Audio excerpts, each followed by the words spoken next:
In a shady part of the city where the underground black market is located, a young man, our protagonist, is seen wearing a hoodie and mask to hide his identity. He cautiously heads towards his destination while weaving through the crowd of people. Upon arrival at the organ dealer's location, he immediately mentions to the owner that he wants to sell a kidney as well as a cornea. Surprised, the owner asks our protagonist if he was serious. He then reminds the young man that in the past 6 months he had already sold his kidney, spleen, gallbladder, part of his liver, and a few other organs. The boss continues to explain that if the kid sells another kidney, then he won't last more than a few days. With a look of determination, the protagonist tells the boss that it's okay since it was worth it, because he wanted to save his ill sister. The owner commended the boy for his bravery and devotion to his family and, with a hint of respect, said he wouldn't hold back anymore. While covering his mouth, the boy mentioned that he can withstand any pain and suffering for his sister, and braced himself for the upcoming trauma. We hear agonizing screams in the background and could only imagine how much torture the protagonist was enduring. I mean, he literally is getting several organs removed from his body from a man who looks more like an animal butcher than a hospital surgeon. After the organ removal procedure, we see our protagonist out in the streets walking slowly and carefully because he was obviously in pain. With his left eye bandaged and with a tender lower abdomen, he complains that his knees and hip also hurt, while yelling ouch for every little step he takes.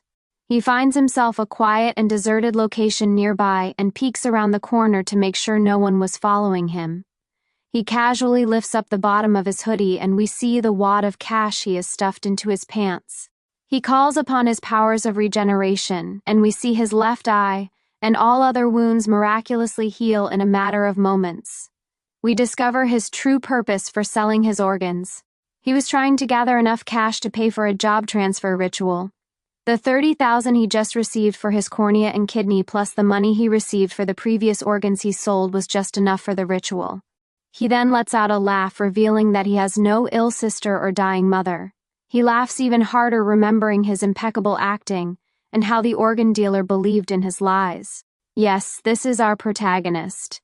His name is Yi Lin, who is a transmigrator. He is an orphan with no blood-related family to speak of. The world he was transmigrated to is overrun with beasts and demons. It also has an abundance of energy called spiritual energy, as well as countless dungeons. It is a difficult world to survive in for even the most hardened individuals, not to mention a weak and pathetic individual like himself. Of course, with his power of body regeneration, he has a huge advantage over others. Even with the most severe injuries inflicted upon him, he can fully recover in a matter of minutes. And this godlike power can regenerate missing organs and limbs, equating him to a true immortal. He was working towards his goal of becoming stronger in order to protect those he cares about. The first step in his plans were complete by selling his organs and continuous regeneration in order to save enough money. He was able to save up the $100,000 needed to pay for the job transfer or class change fee.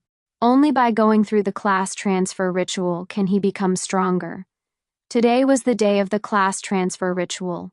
Full of anticipation and in a good mood, Yi Lin snaps a picture with a statue in the background. A female teacher, followed by 2 students, walked up to the protagonist. The teacher was a little surprised to see him present at the ritual and asked him why he came.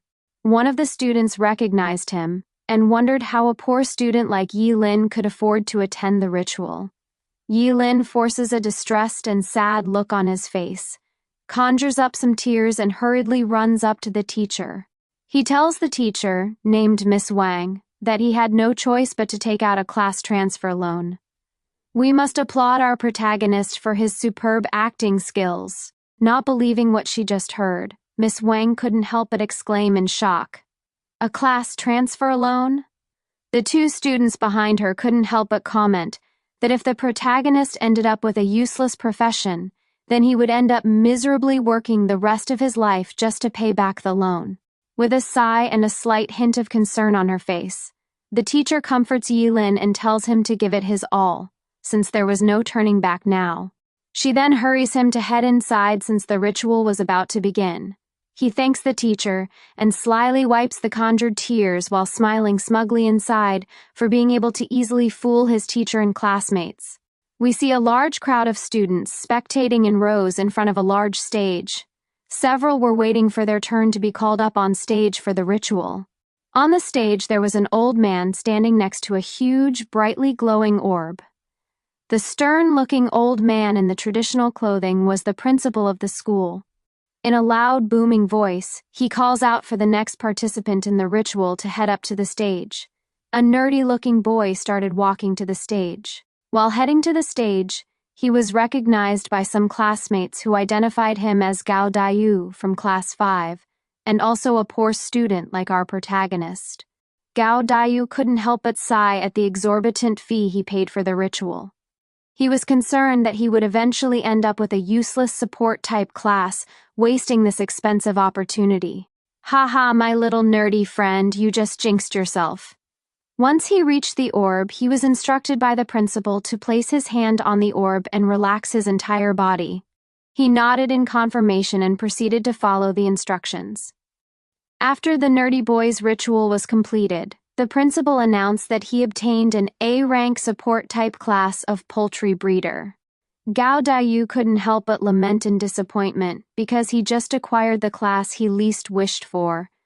The others in the crowd started chatting amongst themselves that this ceremony was rough, because yet another support-type class had appeared. They also felt a little sorry for the nerd, because he would have to spend the rest of his life raising chickens and ducks. Seeing the boy's disappointed look, the principal encourages him to embrace his new support-type class. He then passes on his sage advice that there was no useless class, but only useless people. The principal then resumed the ceremony, calling out for the next participant to head up to the stage. Knowing it was her turn, a beautiful orange-haired girl started to make her way to the stage. The crowd went wild seeing the beautiful young lady and couldn't resist calling out her name. "It's my goddess Nini," some adoring fans yelled out. "Goddess Nini, you can do it!" Her name was Zhuge Nini. Once she reached the orb, the principal wished her good luck. She thanked the principal and proceeded to place her hand on the orb.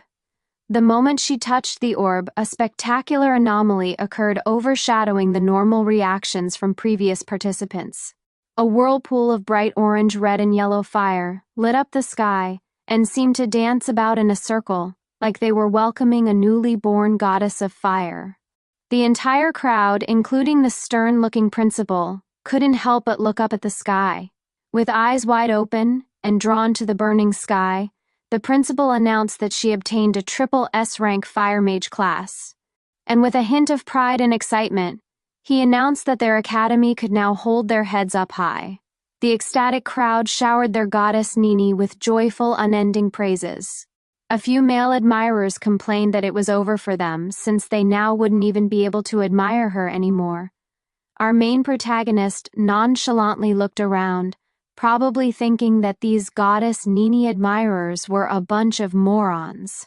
He then focused his gaze to the stage where the beautiful orange-haired girl was located, and thought to himself that this little brat was lucky to have received a triple S-rank class. She was probably able to take on an entire army on her own. Before leaving the stage, the principal mentioned to Zhuge Nini that changing to a triple S class was a big deal. He went on to explain that he had a training plan that he wanted to discuss with her. In response to the principal, she nodded in confirmation and exited the stage. The principal called out for the next participant. Since it was our protagonist's turn, he casually stepped towards the stage. The confused crowd was wondering how a poor student like Yi Lin could afford to pay for the ritual. A few students who happened to hear about his class transfer loan decided to pass on that knowledge to the confused students. On his way to the stage, he happened to pass by Goddess Nini, who paid him no attention whatsoever while walking past. He thinks to himself that he won't be this woman's side character. Standing in front of the orb and with a determined look on his face, he tells himself that he waited for a long time for this opportunity. All the suffering he endured to save up the cash needed for this moment was all worth it. At this point, he only had two choices: live a life of misery or go against fate and live a life he hoped for. With unwavering confidence, He places his hand on the orb and tells himself that this is it. It all comes down to this moment. As soon as he touched the orb, another spectacular anomaly occurred. This time, instead of fire, a terrifying bright blue dragon enveloped the sky again, causing the entire crowd to look up at the phenomenon. The dragon let out a mighty roar and headed straight down towards the protagonist. Unable to move and with a hint of worry on his face, Yi Lin could only watch as the powerful dragon bore down on him and covered his entire body with the bright blue light. Many students shouted out in disbelief at the protagonist's luck. They were so dumbfounded how this poor student used a loan to receive a triple S-rank class. Not to mention how the principal was rendered speechless at the back-to-back anomalies that just occurred. After completely absorbing the dragon's light, Yi Lin inspected his body to make sure everything was okay, and then turned to ask the principal what class he just obtained. Stuttering and still bewildered at what just took place, the old man quickly composed himself and prepared to announce his new class. The principal turned to face the crowd and declared Yi Lin's new class as a triple S-rank combat-type class of Forbidden Curse Master. He then continued on to say that the protagonist brought great honor to the academy and that, startled, he abruptly paused because he suddenly remembered the problem with the Forbidden Curse Master class. He was so delighted to encounter a second triple S-rank class so soon that he had a momentary brain fart and forgot the fatal flaws associated with this forbidden class. He glanced at the protagonist with concern. After hearing the principal's announcement of the Forbidden Curse Master class, the crowd of students burst out in laughter. Several students started listing out the issues with this forbidden class. One student mentioned that this profession consumed one's own life force in order to use the skills. Another student reminded everyone that no Forbidden Curse Master ever lived past 25 and considered this class a trash class. And yet another stated it was tragic that Yi Lin would die young. Goddess Nini listened to the crowd's laughter and sarcastic comments. She could only sigh and quietly told herself that it was such a shame. The crowd's comments quickly turned negative. A student stated that poor people were meant to have miserable lives. Another student called the protagonist a freak with a shortened lifespan. One other student called Yi Lin an idiot who fell from heaven straight to hell and thought he could turn his pathetic life around. Yi Lin, in a saddened tone, asked the principal if Forbidden Curse Masters really die before age 25. With sympathy, the old man gently pats the protagonist's back and softly tells him that he's a great kid. It's just a shame that he's now a curse master. He then tells the boy to maintain a positive attitude. He should aim to shine brightly rather than live his life in a meaningless way. Understanding the old man's words, Yi Lin quickly thanks him for his advice. With determination, he states that he wishes to bring honor to the academy and shine the brightest. Noticing the kid's positive attitude, the principal mentions that he's a good kid and that he planned to create a special training plan for him. Sneering inwardly, our main character looked down on everyone in the crowd.